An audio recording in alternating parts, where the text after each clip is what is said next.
Salve, povo lindo, paz e bem a todos vocês. Nós vamos aqui começar mais um episódio da vida do Vivências Online. Nesse fim de semana um pouco mais embargada a voz, o coração um pouco mais contrito, porque mais de 300 mil irmãos brasileiros nossos perderam a vida para essa pandemia.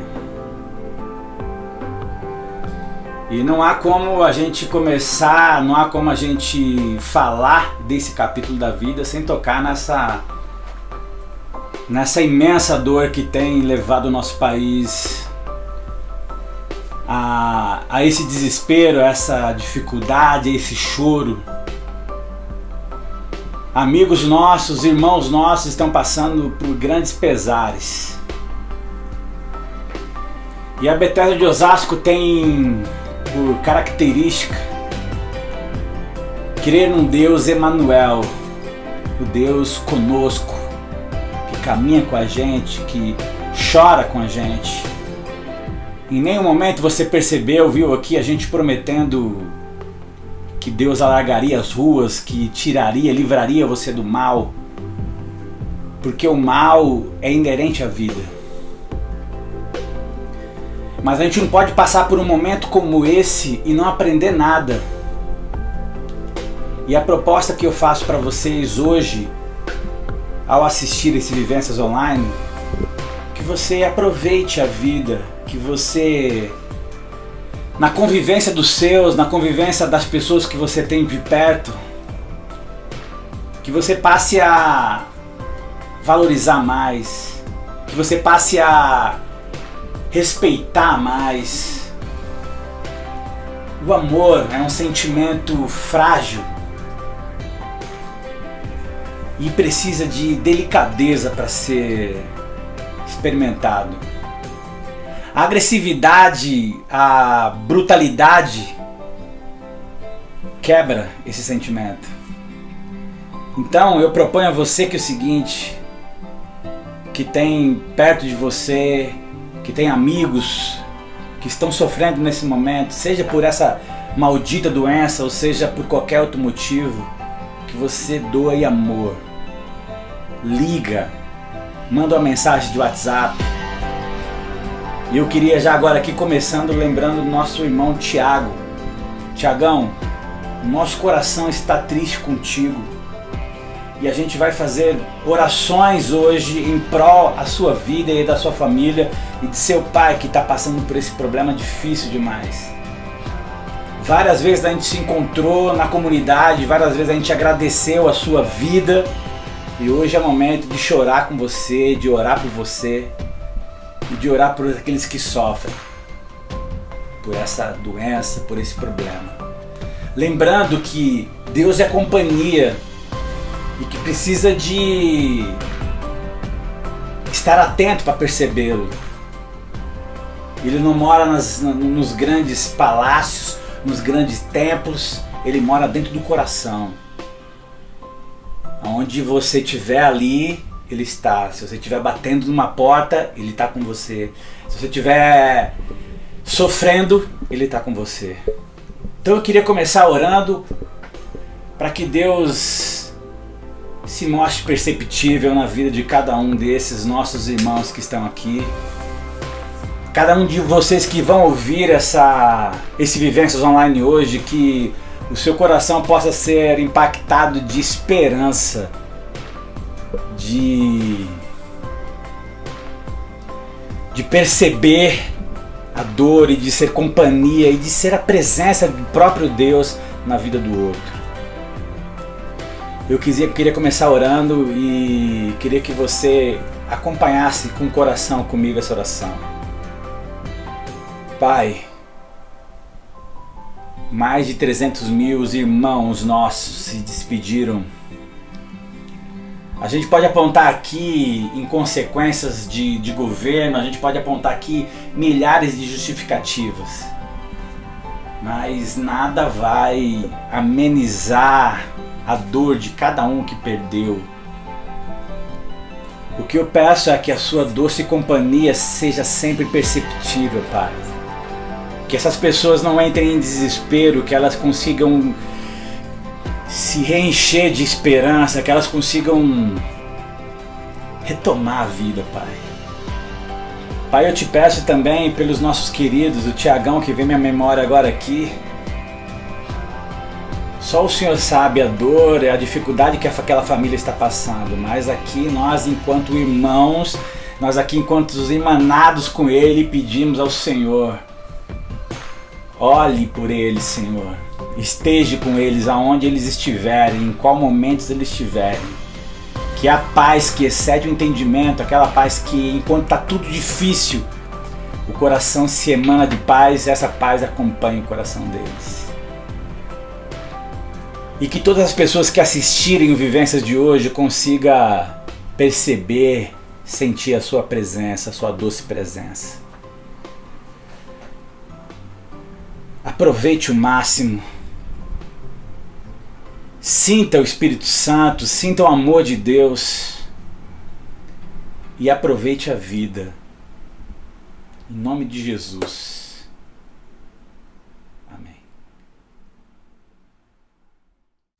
Como descrever? Como explicar o amor que vai de leste a oeste pra me resgatar? Tu me conheces bem, sabes quem eu sou.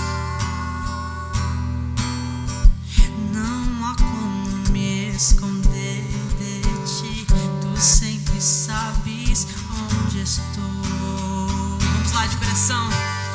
É de coração. Tudo que eu fizer, o hino de louvor a Jesus de Nazaré. Se as palavras não mostrarem como é grande a minha gratidão, mesmo assim, Senhor, receba o meu louvor, é de coração. Não vou esquecer, não vou desprezar que tu quer me revelaste pra me resgatar.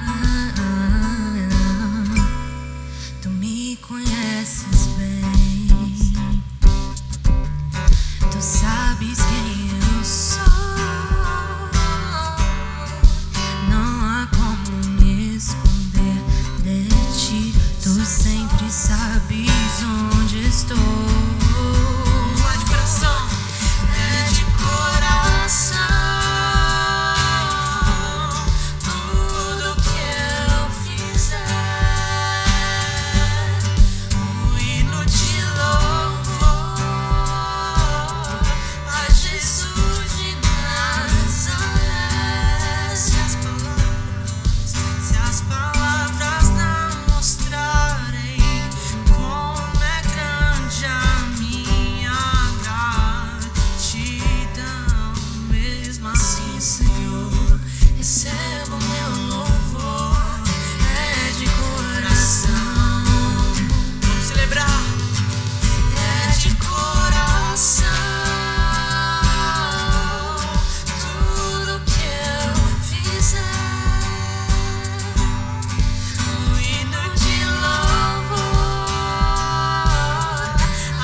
Mesmo assim, Senhor, receba o meu de coração.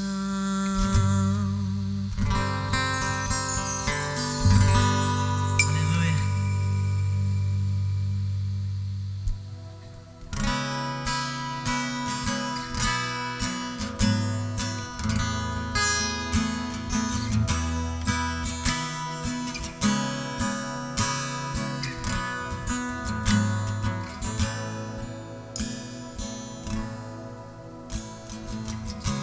Antes de eu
ousado amor de Deus.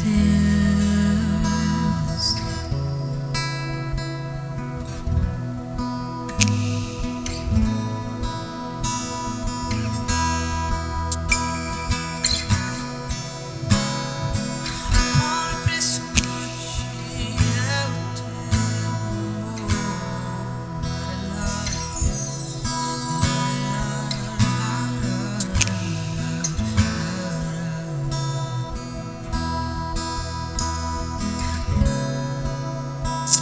Aleluia, Pai, obrigado por este momento.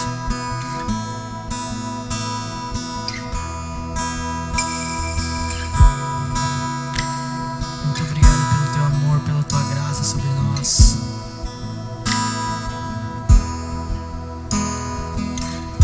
Nós sabemos que em Ti nós podemos descansar e caminhar e confiar.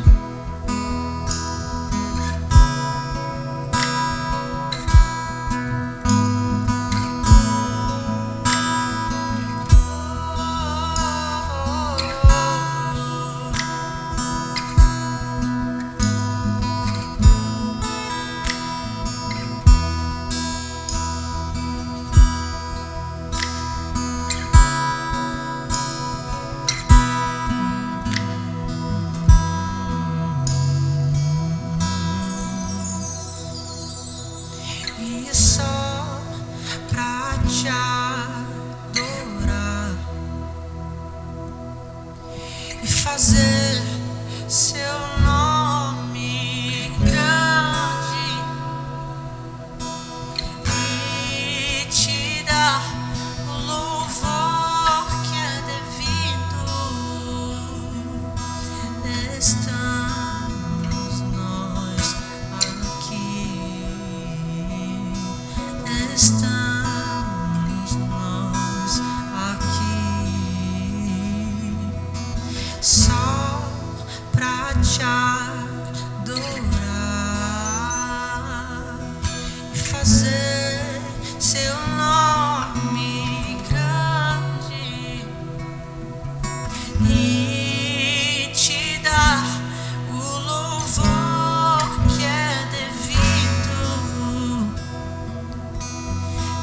Estamos nós aqui.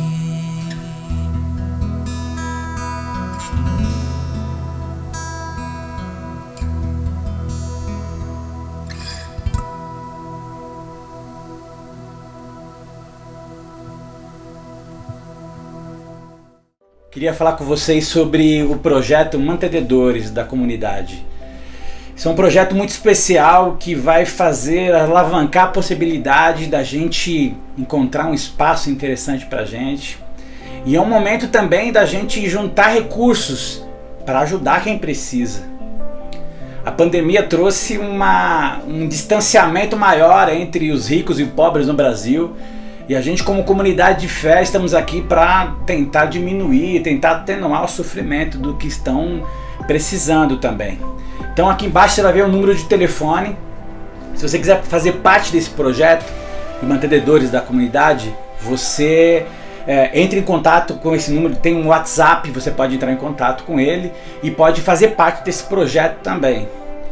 E uma coisa que é bastante importante, a pandemia se agravou. E esse agravamento trouxe mais miséria, mais dificuldades. E se você está assistindo esse vídeo hoje e conhece alguém ou está passando por alguma dificuldade, entre em contato também com esse número.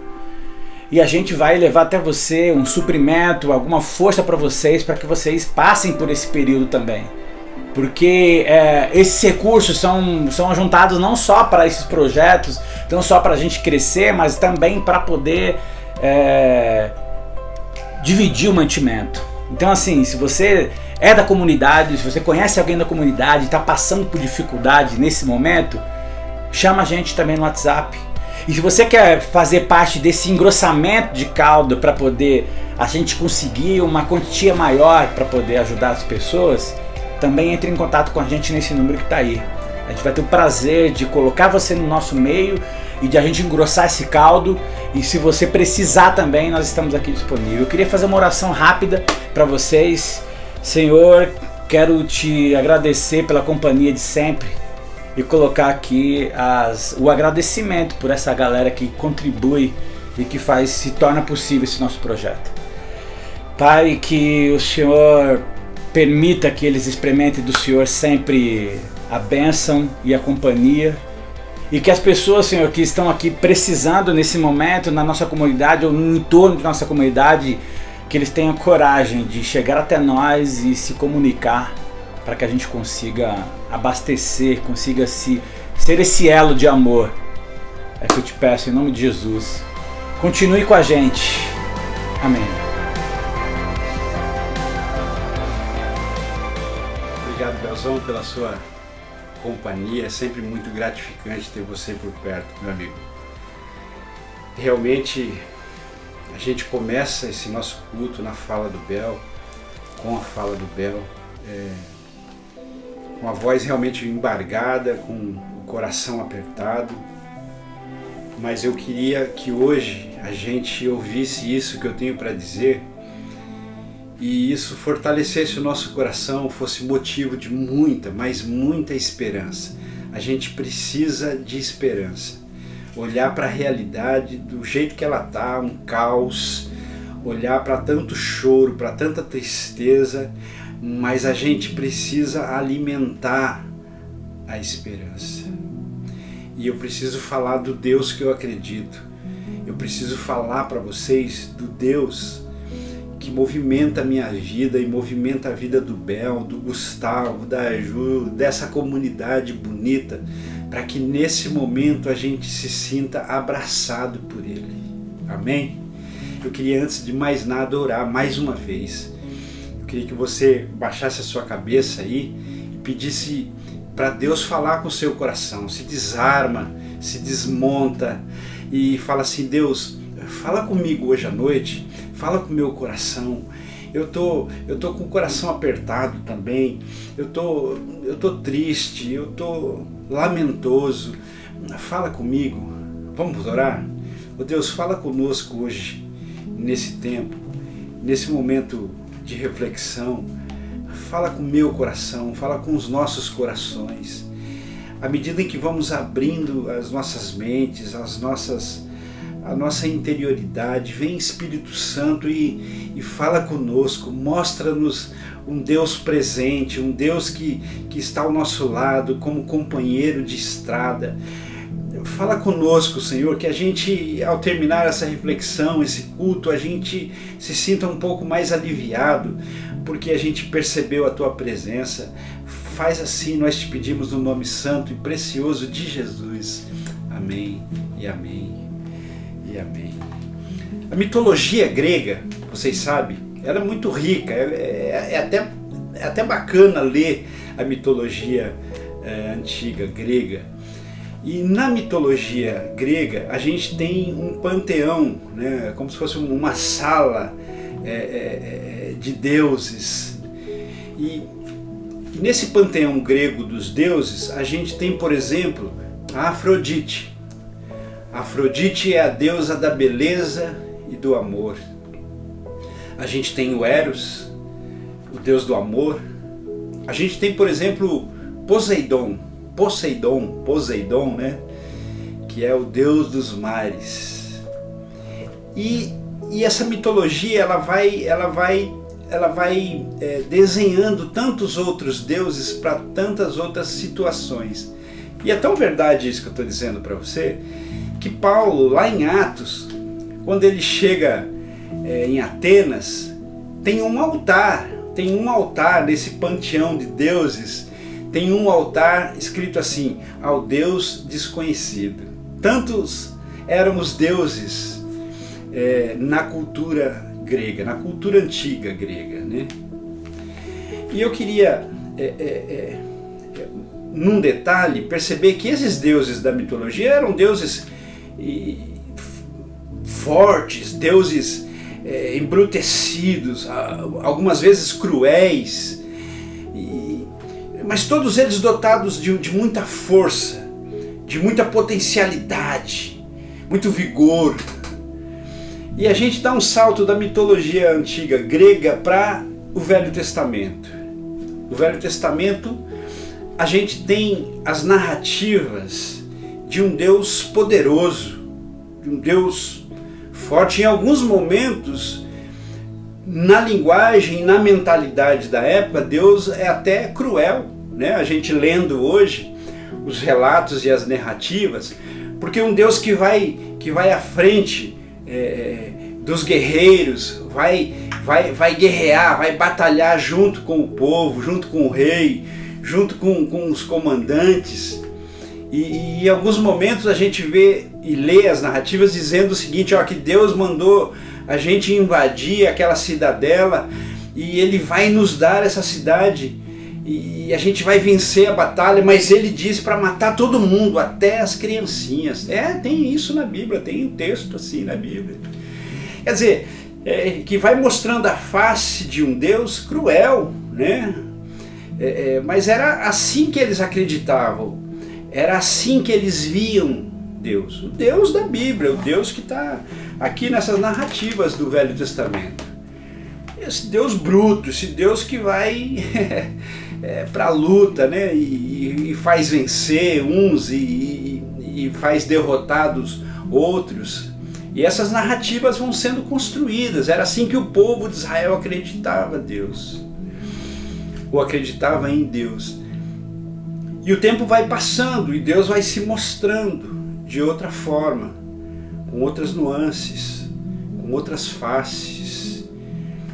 E essa face mais cruel, mais guerreira de Deus vai meio que sobrepondo, por exemplo, a fala dos profetas, né? Quando ele diz, por exemplo, que ele não quer sacrifício, que ele não quer agrado, que ele não quer louvor, que ele não quer cultos, ele quer que o povo visite os órfãos e as viúvas, ou seja, aqueles que estão passando necessidade. Essa é uma face bonita de Deus, que sai da boca dos profetas. É uma revelação de Deus que sai da boca de Isaías, por exemplo, mas essa face mais violenta, mais cruel, mais guerreira, mais bélica, sobrepõe essa. E ainda hoje a gente vê nos lábios das pessoas essa ideia de um Deus, né? Quando a gente diz assim, olha, Deus é amor, Deus te ama, e o outro lado do lado diz, mas Deus também é justiça.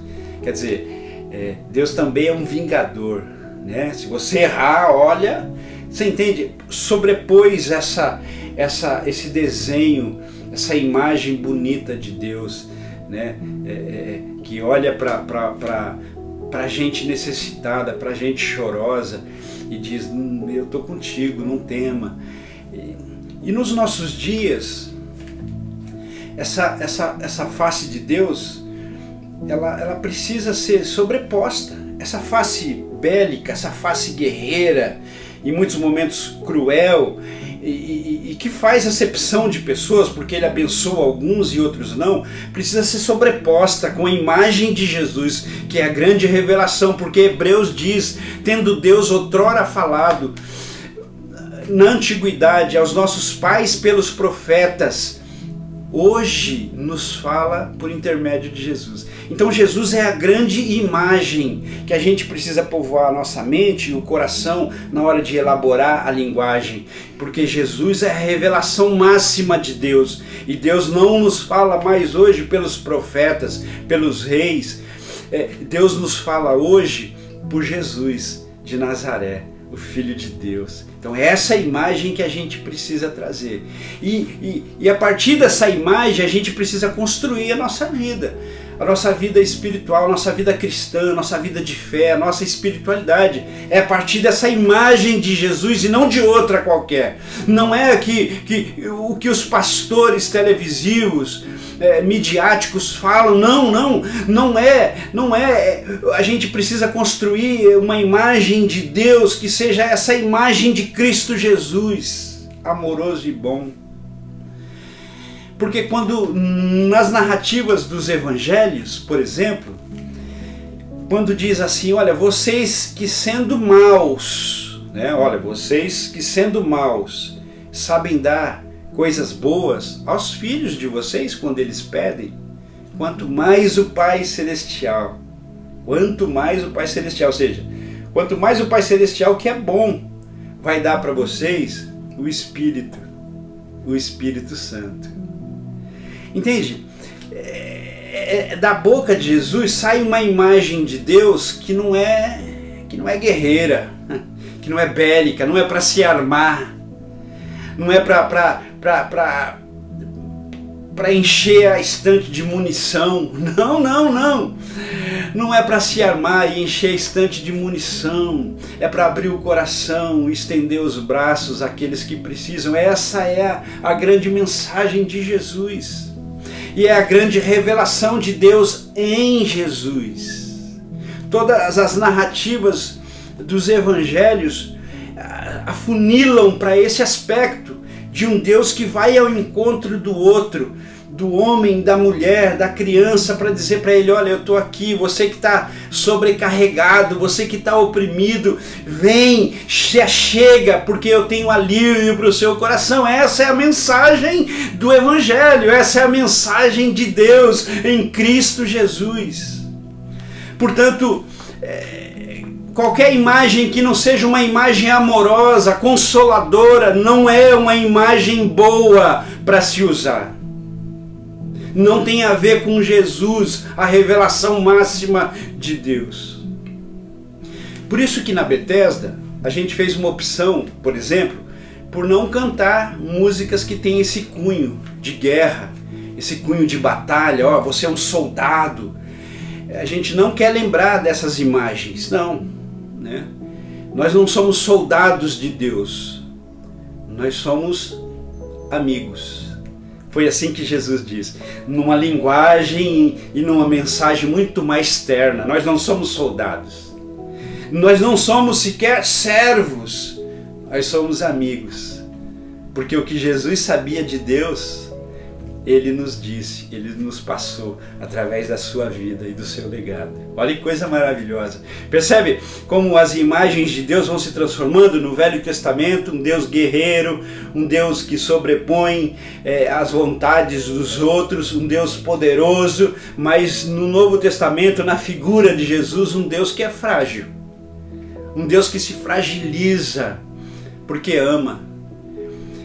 E a gente entendeu, a gente aprendeu essa ideia de ser frágil como ser fraco. Não, são duas coisas distintas, diferentes, uma da outra. E aí eu entro num texto, que é o texto de João, Evangelho de João, capítulo 11, o versículo 35, que diz: Jesus chorou. Olha que imagem bonita. Constrói uma imagem de Deus em Cristo Jesus, porque o nosso Deus, quem é nosso Deus? Nosso Deus é Cristo Jesus, é a revelação do Eterno que se encarna e vai dizer, cheio de graça e verdade, vai se revelando a todos nós. E é por isso que nós estamos aqui hoje, sob o movimento de Jesus, sob a ação do Espírito de Deus que fala no nosso coração e que diz que nós somos filhos e filhas, aleluia. É isso. E aqui nós temos uma imagem descrita por João, quando Jesus chora. Nosso Deus é um Deus que chora. Isso é maravilhoso. Nosso Deus é um Deus que chora. E isso tem que dizer alguma coisa para a nossa fé, para a nossa espiritualidade, a forma como a gente elabora o nosso discurso sobre Deus. O nosso Deus é um Deus que chora. E aí, no versículo 33, quando ele chega na casa de Marta e Maria, porque ele estava indo para outro lugar e ele recebe a notícia que dizia que Lázaro havia morrido, e ele fica com o coração pesado e diz: eu preciso voltar. Eu preciso voltar porque meu amigo morreu. E tem gente com o coração doído ali, eu preciso voltar. E os discípulos dizem assim: não, se a gente voltar para lá, os caras queriam treta, né? A gente precisa ir para outro lugar. Ele falou: não, eu... E aí Tomé, né? Tomé diz assim: cara, nós não vamos deixar Jesus ir sozinho. Vamos morrer junto com ele. Vamos todo mundo para lá e a gente morre junto, né? Já o bicho é dramático, né? E Jesus desce. E no versículo 33, quando Maria desce para ver estar com Jesus, e vem algumas pessoas junto com ela e todo mundo chorando, aquela coisa contrita, triste, um lamento. Esse lamento chega no coração de Jesus e aí o texto diz: Jesus chorou. Todo aquele movimento ao seu redor, todas aquelas lágrimas e todas aquelas palavras que não eram ditas, eram produzidas apenas pelos olhares que eram trocados entre as pessoas. Tudo aquilo chega ao coração de Jesus, e o texto diz no capítulo 11, versículo 35, Jesus chorou. Nosso Deus é um Deus que chora, é um Deus que acolhe o nosso lamento. Isso é maravilhoso.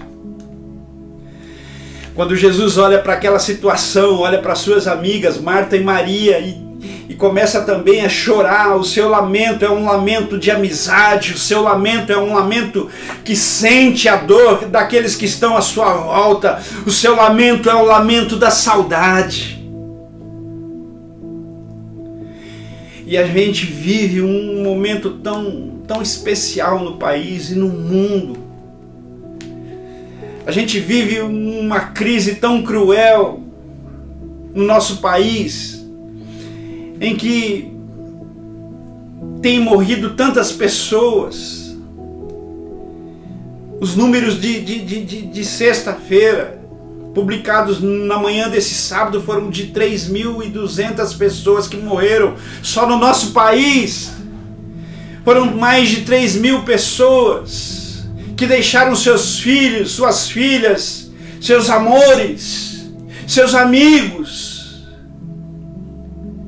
E eu percebo em muitas postagens nas redes sociais pessoas indiferentes, negando toda essa situação tão cruel, tão absolutamente chorosa.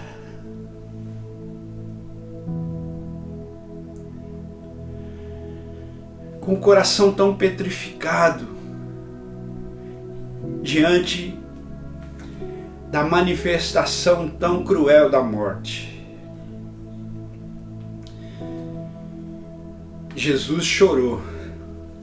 E o convite da nossa fé é o convite ao choro, é o convite ao lamento, é o convite à contrição, é o convite a olhar para os lados, a olhar para os olhos das mães que perderam seus filhos, dos pais que perderam as suas filhas, perderam as suas esposas que perderam seus maridos, gente como a gente que perderam amigos.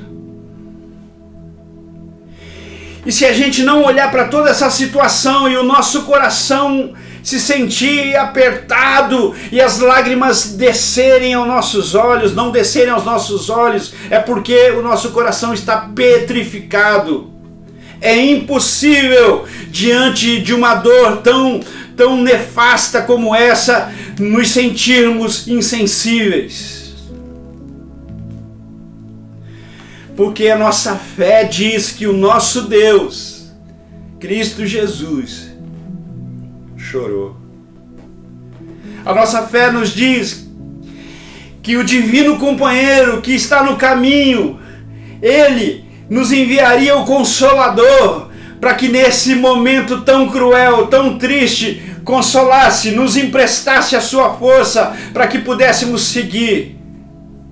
E aqui eu deixo o meu lamento, e o lamento da comunidade, em relação ao pai do Tiago, que durante todos os dias dessa semana ele nos comunicava através das redes sociais ou do grupo musical que temos, dizendo: olha, o médico passou a informação, ele melhorou um pouquinho. Olha, o médico ligou nessa terça-feira e diz, olha, que ele piorou um pouquinho, mas ainda está no limite. E e a fala desses amigos nossos tão esperançosa. E a gente na quinta-feira, no nosso encontro de oração, nós colocamos diante de Deus a oração que vai entrar no nosso coração como amigos e amigas, como aqueles e aquelas que respiram o mesmo ar do Tiago e do Fernando, do lamento. E na sexta-feira, ontem, recebemos a notícia que o pai dele havia falecido. Como ele, muitos, como ele, outros, milhares. E a gente precisa, num momento como esse, entender que a nossa fé precisa dar uma resposta a tudo isso que está acontecendo. A primeira resposta que nós podemos dar a isso que está acontecendo é pressionarmos, é nos unirmos para pressionarmos as autoridades, os nossos governantes, os políticos que estão nas suas casas confortáveis, que estão em home office, são privilegiados e que de uma forma muito morosa, muito lenta, estão tentando resolver a vacina A, a vacina B, brigando politicamente. A primeira forma que a nossa fé precisa dar resposta é cobrando esses políticos. E a segunda forma que podemos exercer a nossa fé é orando uns pelos outros, consolando uns aos outros, tentando gerar esperança uns nos outros. Nesse domingo eu saio dessa reflexão com o coração amargurado, triste, pesado, cansado, mas confiante de que Deus pode nos reanimar, nos revigorar, produzir em nós esperança. Nós precisamos nesse momento nos unir em torno da vida, porque o Evangelho, a boa notícia de Deus, em Cristo Jesus, é que Ele é vida, é que Ele produz vida. E assim eu me despeço de vocês, porque a nossa fé tem sim um espaço para o lamento. Essa ideia de que num momento como esse de dor, de uma tragédia mundial, a gente não pode dizer um para o outro. É muito cruel dizer um para o outro que Deus sabe o que faz, que Deus está no controle, que é assim mesmo. Não, não, não. A nossa fé não é mais essa resposta. A gente precisa sobrepor essa imagem de Deus, a imagem de Deus dos nossos dias em Cristo Jesus. Também é nos momentos como esse o lamento, porque o nosso Deus se lamentou na perda de um amigo, diante das irmãs desse homem chamado Lázaro, diante dos amigos das irmãs e desse homem chamado Lázaro. Quando o lamento chegou em forma de lágrimas, Jesus também se lamentou na forma de lágrimas e ele chorou. Portanto, no nosso cristianismo, a nossa fé, sim, existe um espaço para o lamento, e isso não significa fraqueza, isso significa apenas fragilidade, porque quem ama se torna frágil. Então a nossa fé, baseada no amor, nos fragiliza, sim, porque há espaço para o lamento. E hoje, nesse domingo, eu quero orar com você, e eu quero lamentar as mortes de todos esses que se foram nesse tempo todo. Quase 400 mil pessoas. A minha fé tem espaço sim para o lamento e para o choro, para a fragilidade e para o amor. Vamos orar. Levante as suas mãos onde você estiver. Ache uma posição adequada e vamos orar.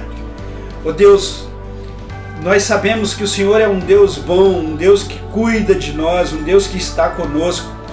E muitas vezes essas expressões, elas não fazem sentido quando temos uma imagem de Deus que é forte, que é poderosa, que manda e desmanda. Essa fala de que o Senhor cuida, de que o Senhor tem o melhor, não faz o menor sentido aliado a essas imagens, mas ela faz sentido sim aliada à imagem de Cristo Jesus, fragilizado pelo amor, porque na nossa fé há espaço para o lamento, para o choro. Oh Deus, nesse domingo, nesse culto, eu quero entregar todas essas famílias que perderam seus amores.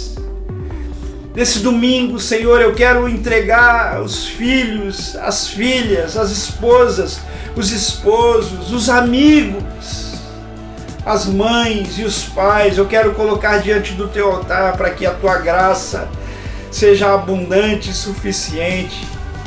Gera, Senhor, produz esperança. Sopra sobre todas essas pessoas, Senhor, e simbolicamente sobre a vida do Tiago e do Fernando, como que se eles representassem todas essas famílias, quase 400 mil famílias. Sopra sobre eles, Senhor, o sopro do consolo nessa noite, nesse domingo, no nome de Jesus. Quando nos sentimos tão impotentes, tão fracos, ó Deus, para fazermos algo, que o Teu Espírito Santo seja esse que atravessa as paredes, as geografias, e encontra Ele, Senhor. Encontra esses corações que estão chorosos, estão, ó Deus, sem esperança. Encontra esses corações, ó Deus, e produz um refrigério no nome de Jesus. Que o amor de Deus, o nosso Pai, que a graça maravilhosa de Jesus e o consolo do Espírito Santo estejam com todos nós, em nome de Jesus.